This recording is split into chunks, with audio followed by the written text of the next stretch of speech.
Hey guys, Mr. King here. Today is going to be sort of our last video on converting and using dimensional analysis for converting. We'll still be doing converting in the future and still be doing dimensional analysis. This is just last sort of focus video on that. So let's go ahead and pull up the PowerPoint. You should have access to this. First question here. I'm going to try to make this short because I plan on having you actually do the practice on the same day you watch the video because there's not a whole lot of new information. I just wanted to touch on just a few things. So first of all, what is 4 meters times 2 meters? I want you to take a minute and see if you can think of the answer. I do give you a hint here. Remember that we are treating units just like numbers. So you got to do some of those units. When you multiply them, you got to multiply those units together. I'll give you a second to think about it. All right, so we have 4 meters times 2 meters. Well, 2 times 4 is obviously 8. Be careful because you might be tempted to say it's 8, just 8 meters is the answer, but that's not correct. It's meters times meters, which means that it's meters squared. 8 meters squared, or you could say square meters. Now you may remember that this is, from your other classes, you may remember this is a unit, a square meters, that's a unit of area. Well, this is why it's a unit of area, because how do you get, like, let's say you have a rectangle that's 2 meters by 4 meters. Well, if you want to find the area of that rectangle, it's just length times width. Well, it's 4 meters times 2 meters, it's 8 meters squared. So square meters is a unit of area. Really, any length unit, when it's square, it can be a unit of area. So you could have centimeters squared, you could have light years squared. I mean, it doesn't matter. It's just that's any unit squared. And it's squared again because you're multiplying. Same thing with the volume. I didn't have this one on here, but imagine you had a cube. Ooh, can I draw a cube? Maybe. Nope. Other way. Yeah, that's about the best cube I've ever drawn, so you're welcome. Alright, here we go. There's a cube. Great. Let's say the cube has a length, let's just keep it simple, 3 centimeters.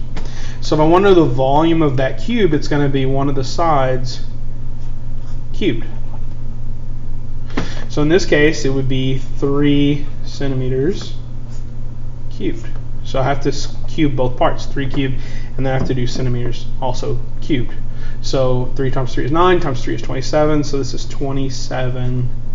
Again, it's cubic centimeters, or centimeters cubed. So when you have when you're multiplying units, you just multiply the units. If they're the same unit, then they kind of combine. The second thing I want to talk about here are what I call mixed units. So mixed units are units on top and bottom. Up until this point, we've only done the question like this might say convert 20 milliliters to kilometers. But what we're going to look at here is how do you deal with a mixed unit? And it's very, very similar. It is the same. It's just one slight difference. So I'm going to set this up. I do have some metric units, but I'm not going to worry about the scientific notation for now. So I'll just have 20 millimeters, but the way you would read this is 20 millimeters per day. This might be, I don't know, how fast your hair grows. And so 20 millimeters per, I would put that into 1 day.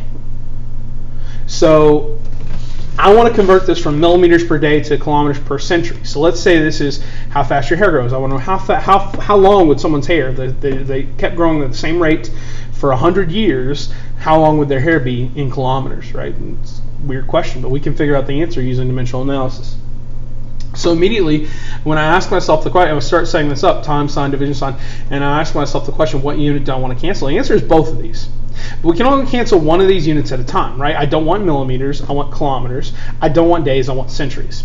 So let's just stick with what we've already done. So what we're familiar with. Let's go from millimeters to meters. And I didn't put the conversion factors here. Again, you hopefully have them. But I know that it's 1,000 millimeters in 1 meter, and meters to kilometers. I know that it's 1 kilometer is 1,000 meters. So I've set this up so far. meters cancel, millimeters cancel. I have kilometers. So if I were to stop right now, if I stopped and calculated the answer, my unit would be kilometers per day, which is almost what I want, but I want century. So just think about it for a moment, see if you can figure it out. What do you think I need to do? How am I going to get rid of day? Hopefully the answer is obvious. If I want to get rid of day, I have to put it in the opposite place. So if it's in the bottom, I have to put day on top. And then I ask myself, what can I go to from days? I like to get to years, which I think I can do that. We talked about this the other day. It's 365.25 if you want to be really specific, days per year. So this day would cancel with that day right there. And then finally, year to century. I know there's obviously 100 years in a century, so the years would cancel. Okay, at this point I would just pull out my calculator and do this. I think I could figure it out without a calculator, but no shame in using a calculator here. 360. So 20 times 365.25 times 100 divided by, in parentheses, 10 to the third times 10 to the third is going to be 10 to the sixth. All right, and I get my answer, 0.7. I'll round to 2 decimal place, 7.73 kilometers per century, right? Because that was the only unit left. The only unit on top was kilometers, check, that's good. The only unit on bottom was century, check, we're good.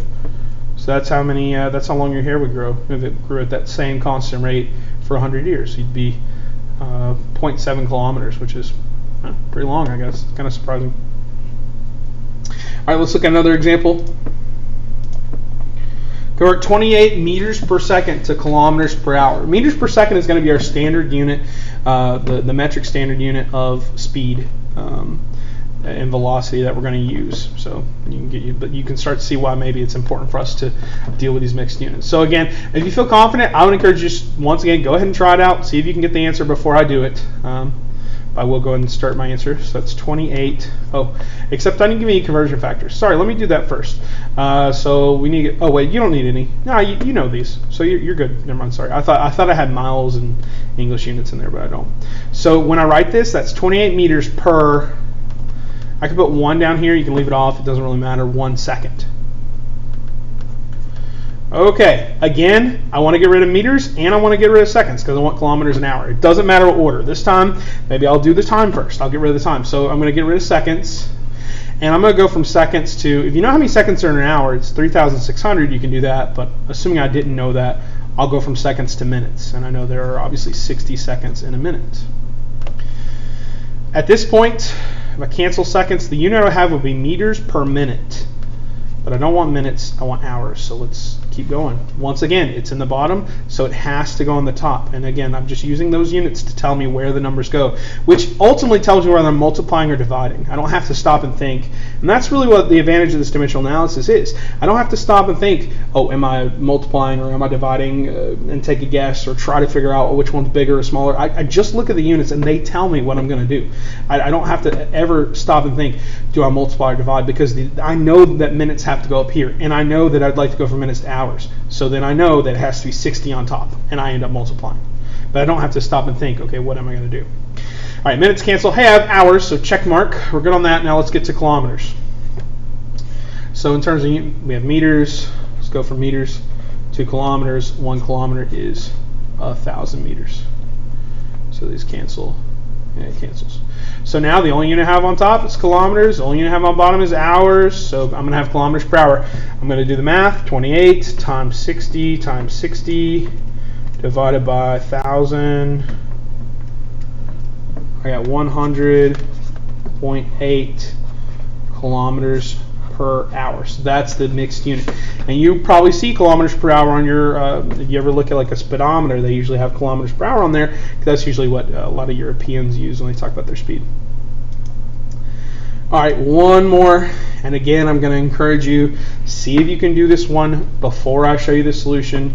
Again, you should have all the conversion factors you need, either in your head with the obvious ones like minutes to seconds and hours, or in your notebook for kilometers and meters. All right, so I'm going to start with 15. kilometers per hour. I'll put 1 there, but you don't have to though. I want meters in seconds. So again, it doesn't matter which of these units I want to get rid of. I just got to get rid of them one at a time. So I'll get rid of kilometers first. Kilometers to meters, I can do. 1 kilometer is 1,000 meters.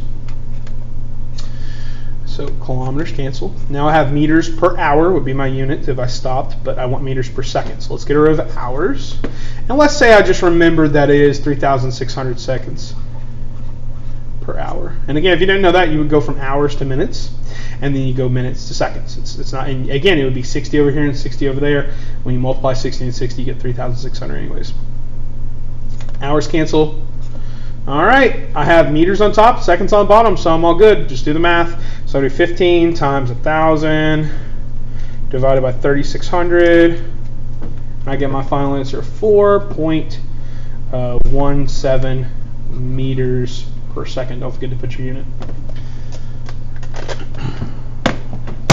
Okay, so that was converting kind of mixed units where you have units on top and bottom. Hopefully you see it's not really any different. It's just, I mean, it's just again, when you cancel a unit, up until this point, all the units we want to cancel have been on top. Now you might have a unit in the bottom. And then you can mix these things together and you can get some interesting things, like you can figure out how much an area is growing. That would be like square meters per second. And you can start to realize some things, right? So if I took square meters per second and divided by length, which would be meters, then I would just have meters per second. I would get a speed back out again. We will be using dimensional analysis with units a lot throughout the year because we have all these units that you probably never heard of that we use in physics a lot, and they kind of build upon each other. So being able to do this dimensional analysis, pretty important, okay? So I try to keep this video as short as I could. You don't have very many practice problems, but there are some practice problems for you to attempt on Schoology today. So as always, please let me know if you have any questions. You can email me or come to our Google Meet times with the questions that we can work through together. All right, thanks for watching. Bye.